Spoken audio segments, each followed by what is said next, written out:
here outside of the MGM Grand with female champ. She got her belt in tow. WBC Diamond Champion Ava Knight. Ava, crazy scene in there. What brought you into Vegas? You know, I just wanted to come out here and get my name out there and let people know that female boxing is still alive and we're still here. So what's it like being a part of it, or being around this scene when it's crazy just for a Floyd Mayweather fight? I can't believe how excited people get for it. You know, we don't get this for us, so it's different for me. But I really like it, and I hope someday that we get this again. Right. How important and how hard is it for females like yourself, even champions, to get your name out there and get that exposure here in the States? Oh, it's hard. You know, you either have to have the right coach or the right name, or you know, someone right behind you. Someone like me that came from nowhere, out of a nothing town, it's really hard to get someone to step their foot up for me. So that's why I'm out here trying to do it for myself.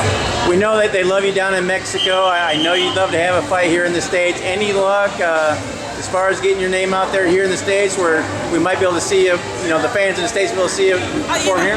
You know, I've been blessed to have Andre Ward, you know, pitching a name for me and trying to get me on his card. You know, without that, I don't think I would have had a chance to fight back here again. But, you know, hopefully that works out and I'll be able to be on a card with Andre Ward because he's a great champion. Right. Anyone in particular of the group here that stands out for you that, you know, in this card this weekend that you root for? You know, I just want to see some good fights. I don't want to pick and choose. As long as the fights are great, I'm happy. Well, we got to get a prediction at least. What about the main and the co-main? You know, I have to go with Mayweather. He's been doing it longer. He's been in there with some tougher people, and he's just too smart. He's too smart for the game, so I think he's got it. What about Matisse and Garcia? You know, that's a tougher one because they're both big punchers. So I have nothing about that one. I just hope that one's a good fight. Now we've had you in the radio show with Jeff and myself before. You called out Floyd twice, so now we have you on camera. Are you ready to call him out if he wins here? Yeah, you know, Floyd, I'm ready for you. You can handle it, huh? No, but seriously, as far as women go, is there anything, you know, you'd mentioned, you know, not having a name and that kind of thing, and we helped back in the days of Layla Ali and the Foremans and all that, but is there anything that women can do at this point really to get back there, or do you think that the MMA is kind of taken over and it's kind of stolen the thunder from the ladies in that sport? You know, what MMA is doing is great. It's helping them a lot. It is putting a little shadow on us female boxers because, you know, the big promoters aren't doing anything for us.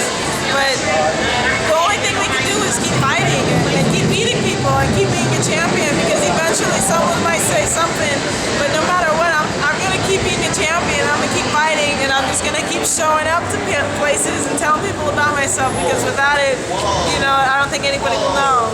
So, yeah, have you met some good people or done some good networking? Yeah, I'm trying my best to get my name out there, and I'm hoping people do it because, you know, at the end of the day, it's all about equality and getting us out there and letting it be fair. Back to MMA, any chance we see you possibly cross over at some point and dabble in that? You know, boxing better watch out, because if they don't treat me right, I might end up doing it. Right. And then just two more questions. Aaron Rodgers, are you guys from the same? How does it feel having him be the second most famous person from Chico? Oh, you know, I don't know him. I hear a lot about him. I don't watch football, but I know he's a star. He was a star. I went to the same high school as him. He graduated before me, but you know, and his younger brothers are both stars too. So, you know, it was happy. Last year I won Chico Sportsman of the Year. I beat Aaron Rodgers. So I beat him one time in one thing, but you know, it's great. And it would be better if he were to be out there helping me out too, because we're both from the same town. Any chance we, or I'm sorry, I was asking, when, anything lined up right now? When can we look forward to seeing you back in the ring? I'm hoping to get in there by the end of the year. No dates, no opponents yet, but you know, right now I'll take anybody at any date. There's no girl out there at my weight that can beat me, so no matter what, it's gonna. What about sparring Marlena Esparza? Is that a possibility? You know, it's sort of a joke. I don't really have anything to say about her. She's an amateur. She's staying amateur. She wants to spar. She could go practice in her own gym. You know, I have my own sparring to do. All right, well, we appreciate it, Ava, and best of luck, and hopefully we see you here in Nevada, or at least in the United States sometime soon for local people. Thank you. Take care.